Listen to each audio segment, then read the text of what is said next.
नरेंद्र मोदी के बाद कौन? भारत में ही नहीं विदेशों में भी इस सवाल पर गंभीर चर्चा तेज हो गई है। तो विदेश में छप रही खबरें भारत की राजनीति में हलचल मचा रही हैं, लेकिन दूसरी तरफ बड़ी दुविधा चल रही है। मोदी सरकार को मुसीबतों ने ऐसा घेरा हुआ है कि राहुल गांधी की भविष्यवाणी सच होने की भी चर्चा साथ साथ चल रही है कि कहीं 2029 लोकसभा चुनाव से पहले ही मोदी सरकार का टाटा बाय बाय ना हो जाए। चलिए आपको पूरा माहौल समझाते हैं। सबसे पहले विदेश में छप रही खबरों की बात करते हैं, जहां मोदी के बाद कौन, इसको लेकर गंभीर चर्चा तेज होती दिख रही है। दरअसल ब्रिटेन के मशहूर अखबार फाइनेंशियल टाइम्स की एक रिपोर्ट ने बड़ी हलचल बढ़ा दी है कि प्रधानमंत्री नरेंद्र मोदी के बाद बीजेपी की कमान किसके हाथ में होगी। अब दिलचस्प ये है कि फाइनेंशियल टाइम्स की रिपोर्ट में तो उत्तर प्रदेश के मुख्यमंत्री योगी आदित्यनाथ को प्रधानमंत्री पद के बड़े दावेदारों में बताया गया है। ब्रिटेन के इस मशहूर अखबार की रिपोर्ट के मुताबिक केंद्र की मोदी सरकार के एक वरिष्ठ अधिकारी ने योगी आदित्यनाथ को नरेंद्र मोदी की राजनीतिक और वैचारिक सोच के करीब बताया है। मोदी सरकार के वरिष्ठ अधिकारी के मुताबिक योगी की सादगीपूर्ण जीवन शैली, सख्त प्रशासनिक छवि और हिंदुत्व की छवि उन्हें मोदी के बाद मजबूत दावेदार बनाती है। वहीं ये भी कहा जा रहा है कि अगर योगी आदित्यनाथ उत्तर प्रदेश में होने वाले विधानसभा चुनाव जीतकर लगातार तीसरी बार मुख्यमंत्री बन जाते हैं तो बीजेपी के अंदर उनका कद और बड़ा हो जाएगा। इससे राष्ट्रीय राजनीति में भी उनकी दावेदारी मजबूत हो सकती है।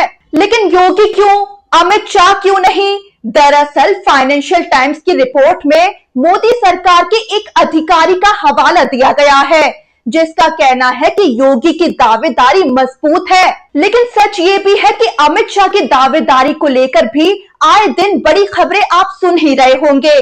यहाँ तक खबर आ चुकी है कि अमित शाह अभी से खुद को मोदी का उत्तराधिकारी या उप प्रधानमंत्री घोषित करवाना चाहते हैं, ताकि अभी से जनता में ये साफ हो जाए कि मोदी के बाद अमित शाह का नंबर है।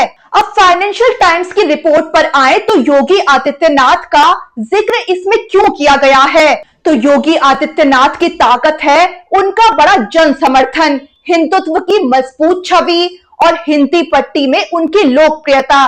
उन्होंने अपना अलग राजनीतिक जनाधार भी बनाया है।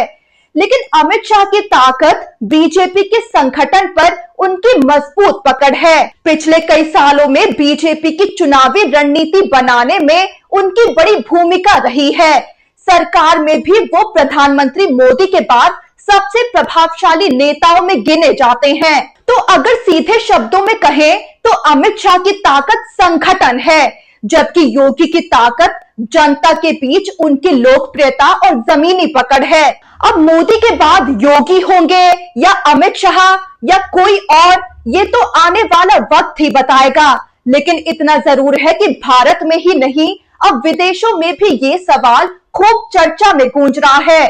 अब 2029 के लोकसभा चुनावों में तो अभी वक्त है, तो अभी से क्यों पीएम मोदी के उत्तराधिकारी की चर्चा तेज हो गई है? दरअसल इसके लिए जिम्मेदार इस वक्त के राजनीतिक हालात भी हैं। जिस तरह पीएम मोदी की लोकप्रियता अचानक से औंधे मुंह गिरी है, तो चर्चा तेज है कि क्या मोदी कुर्सी से हटने वाले हैं और कोई और प्रधानमंत्री की कमान संभालने वाला है। राहुल गांधी भी हाल ही में ये दावा कर चुके हैं कि बीजेपी के अंदर पीएम मोदी के उत्तराधिकारी की तलाश चल रही है। वही चर्चा तो राहुल गांधी की उस भविष्यवाणी की भी तेज हो गई है, जिसमें उन्होंने दावा किया था कि मोदी सरकार 1 साल के अंदर गिरने वाली है और नरेंद्र मोदी पीएम की कुर्सी से हटने वाले हैं। अब मौजूदा हालातों में मोदी सरकार पर संकट तो साफ दिख ही रहा है। कॉकरोच जनता पार्टी के प्रवक्ता सौरभ दास का सोशल मीडिया पर एक पोस्ट इन सभी मुसीबतों की गवाही भी दे रहा है। सौरभ दास ने सोशल मीडिया पर एक पोस्ट किया जिसमें लिखा कि देश का असली मूड अब साफ है। बेरोजगारी का मुद्दा, शिक्षा व्यवस्था में सुधार, भ्रष्टाचार, चुनाव आयोग की निष्पक्षता पर सवाल, न्यायपालिका की जवाबदेही और मीडिया पर नियंत्रण। आज की युवा पीढ़ी इन सभी मुद्दों पर जवाब चाहती है। हम युवा पूछ रहे हैं कि हमारे साथ धोखा क्यों हुआ। वहीं कांग्रेस ने भी एक पोस्ट किया है जिसमें मोदी सरकार को सभी मुद्दों पर घेरा है। कांग्रेस ने तो मोदी सरकार को म्यूट सरकार नाम दे डाला है, यानी कि मोदी सरकार नहीं, ये मौन सरकार है। कांग्रेस ने पोस्ट में लिखा कि चाइना का मुद्दा हो तो मौन, बेरोजगारी का मुद्दा हो तो मौन, छात्रों पर बल प्रयोग वाला मामला हो तो मौन, महंगाई का मुद्दा हो तो मौन और बदहाल शिक्षा व्यवस्था का मुद्दा हो तो मौन और स्वास्थ्य व्यवस्था का मुद्दा हो तब भी मौन। कांग्रेस ने आगे कहा कि इस मोदी सरकार या मौन सरकार से नारे तो बड़े बड़े लगवा लो, लेकिन असली मुद्दों पर ये मौन धारण करके बैठ जाती है। तो ये तो जाहिर है कि मोदी सरकार हर तरफ से बड़े तूफान का सामना कर रही है। अब ये तूफान पूरी मोदी सरकार को उखाड़ कर ले जाएगा या पीएम मोदी को ही कुर्सी से हटना पड़ेगा, ये तो आने वाले दिनों में ही साफ हो पाएगा।